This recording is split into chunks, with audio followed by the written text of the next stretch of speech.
എന്തൊക്കെയാണ് ഈ ബി ഹൗസിൽ നടക്കുന്നത്? ആദില ഇന്നലെ ചെയ്ത പ്രവൃത്തിയോട് ഞാൻ ഒട്ടും യോജിക്കുന്നില്ല. കാരണം ഭക്ഷണ സാധനമാണ് ആദില കാരണം ഇന്നലെ വേസ്റ്റ് ആക്കിയിരിക്കുന്നത്. ഗസ്റ്റിന് വേണ്ടി ഫുഡ് ഉണ്ടാക്കിക്കൊണ്ടിരിക്കുമ്പോൾ ആദില വന്ന് അതിൽ ഉപ്പ് വാരിയിടുകയായിരുന്നു. എന്നാൽ ഇത് ഒണിയലിന് ഒട്ടും ഇഷ്ടപ്പെട്ടില്ല. കാരണം ഒണിയൽ ഒരു ഷെഫായതുകൊണ്ട് തന്നെ ഒണിയൽ അത്രയും ബഹുമാനത്തോടെയും അത്രയും സ്നേഹത്തോടു കൂടിയും ചെയ്യുന്ന ഒരു കാര്യമാണ് കുക്കിംഗ് എന്നത്. അതാണ് ആദില വന്ന് കുളമാക്കിയത്. ആദിലയുടെ കൂടെ ആര്യനും ഉണ്ടായിരുന്നു. എന്നാൽ ഒണിയൽ വിചാരിച്ചിരിക്കുന്നത് ആര്യനാണ് ഉപ്പിട്ടിരിക്കുന്നതെന്നാണ്. പിന്നീട് ഇരുവരും അവിടെ മുടിഞ്ഞ അടിയായിരുന്നു. പരസ്പരം അങ്ങോട്ടും ഇങ്ങോട്ടും പറയാൻ പാടില്ലാത്ത പല വാക്കുകളും വിളിക്കുകയായിരുന്നു. തനി കച്ചറ സംസാരമായിരുന്നു അവിടെ സംസാരിച്ചു കൊണ്ടിരുന്നത്.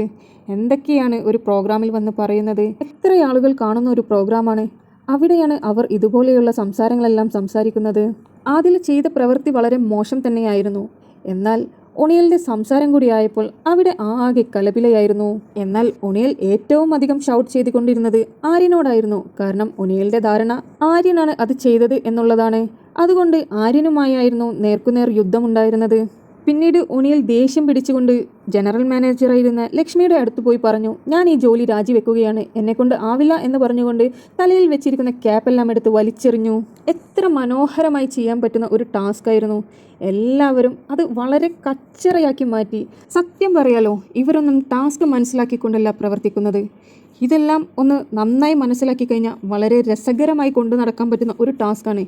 ഇതിൽ ഒരു ഫൈറ്റിൻ്റെയോ അല്ലെങ്കിൽ ഒരു ഈഗോ എല്ലാം വെച്ച് നടക്കേണ്ട ഒരു ആവശ്യവും ഇല്ലാതെ അവർക്കെല്ലാം നൽകിയിരിക്കുന്ന കഥാപാത്രങ്ങൾ വളരെ മനോഹരമായി ചെയ്യാൻ പറ്റുന്നതായിരുന്നു. എന്നാൽ അവിടെയുള്ളവർ പരസ്പരം മത്സരിക്കുകയാണ്. ആ മത്സരം അവർക്ക് നേട്ടത്തേക്കാൾ കൂടുതൽ കോട്ടം തന്നെയാണ് നൽകുന്നത്.